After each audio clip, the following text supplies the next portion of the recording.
Welcome back to Dazzy Cars. Tonight, we step into a realm where engineering doesn't just bend rules, it redefines reality, shatters limits, and stands above the entire automotive world like a monument carved from carbon fiber and human obsession. This isn't just a car. This isn't just a hypercar. This is the Bugatti Mistral, the final pure combustion masterpiece from Bugatti and the last breath of the legendary W16 engine. The mechanical titan that changed automotive history, and you and I, we're about to go for a ride. The Mistral is the kind of machine that doesn't just show up, it arrives, like a storm on the horizon. When you first look at it, your heart stops for a second, not from fear, but from respect. The kind of respect Americans give fighter jets on the runway or skyscrapers rising through fog. The Mistral feels like all of that condensed into one impossibly sculpted, shockingly elegant roadster.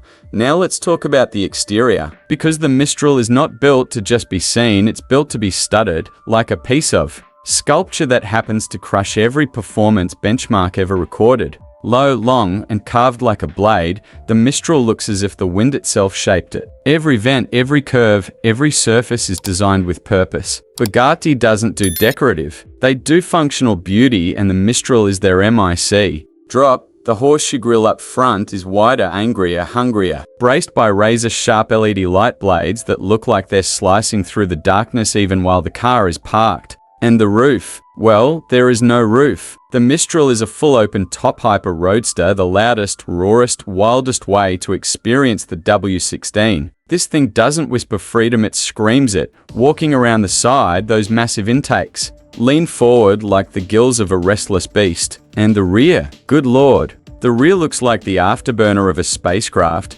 with a full-width X-shaped light signature that glows like molten lava at night. 4 exhaust tips sit low and deadly, pointed like cannons aimed directly at the earth, ready to fire thunder into the pavement. The Mistral doesn't look fast, it looks inevitable. Moving inside, the interior feels like Bugatti reached down from the heavens and said, let's make luxury make sense at 260 miles per hour. You sit low, incredibly low, with a steering wheel that feels like a piece of fine art carved for a pilot, not a driver. Every button, every stitch, every surface has the Bugatti obsession. If it doesn't feel perfect, it doesn't exist. Leather? Yes, but not just any leather, the kind of leather that makes high-end furniture jealous. The kind with grains you can feel even through a glove. The kind that makes you understand why a Bugatti's interior takes hundreds of hours of handcrafting. The center console is a slab of sculpted metal cold to the touch, but somehow comforting. The crystal gear selector sits there like a jewel, reflecting the world around it. And in true Bugatti fashion, there is zero clutter, no useless screens, no digital overload. Bugatti believes that when you're piloting a 1,000-horsepower legend, you don't need a disco of pixels, you need focus. And speaking of piloting, let's talk about the monster, because under this sculpted hood, wrapped inside carbon fiber and a lifetime of engineering genius,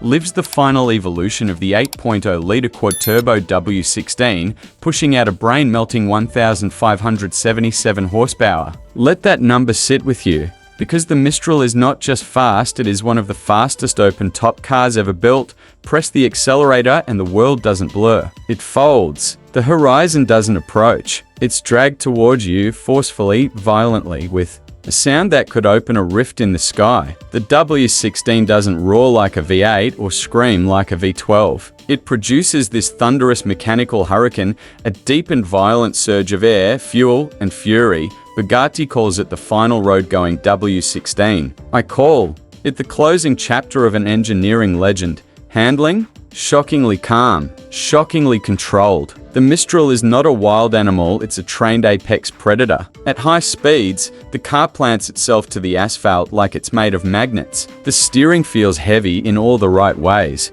Deliberate, confident, American muscle strong with European precision, and when the world quiets and you're just cruising on a calm evening with the roof open, it's peaceful, relaxing, almost spiritual. Only Bugatti can make a car that cracks 260 miles per hour feel like meditation when you want it to. Now let's talk about safety, because even when you're building a nuclear-powered hyper roadster, Bugatti still thinks about the real world. So the Mistral comes armored with carbon fiber monocoque rigidity, active aerodynamics, massive ceramic brakes, stability systems fine-tuned by wizards, and crash engineering that seems impossible for a car this fast and this open. And then there's the price. Hold your breath. The Bugatti Mistral comes in at $5 million, and that's if you were lucky enough to get an allocation, because every single one was sold out before most people even knew it existed. This isn't a car you buy, it's a car you earn. And the kind of person who earns a Bugatti Mistral isn't buying horsepower, they're buying legacy. Now, let's bring this home, because tonight isn't just about the specs, the carbon fiber, or the street flattening power. Tonight is about the sunset of an era, the last W16, the last pure Bugatti combustion hypercar, the last time we will ever hear this engine sing unfiltered. You're not just watching a review, you're witnessing the final chapter of a legend. That changed everything, and if you're new here, this channel runs on passion. So before we wrap, let me tell you something different. If cars make your heart beat even 1 mile per hour faster, then this channel is your home. So hit that subscribe button like you're dropping into launch control for the first time, decisive, bold, and with a smile. And now, the outro, because if the Bugatti Mistral is the storm we experienced together today, then you need to step back into pure luxury next. If somehow you haven't already watched it, we recently uploaded a full cinematic review of the Rolls-Royce Cullinan, and trust me, if the Mistral is the king of speed, the Cullinan is the king of comfort. So after this, go watch that Cullinan video right now. It's waiting for you, and it's already live on the channel. This is Dazzy Cars, and I'll see you in the next ride.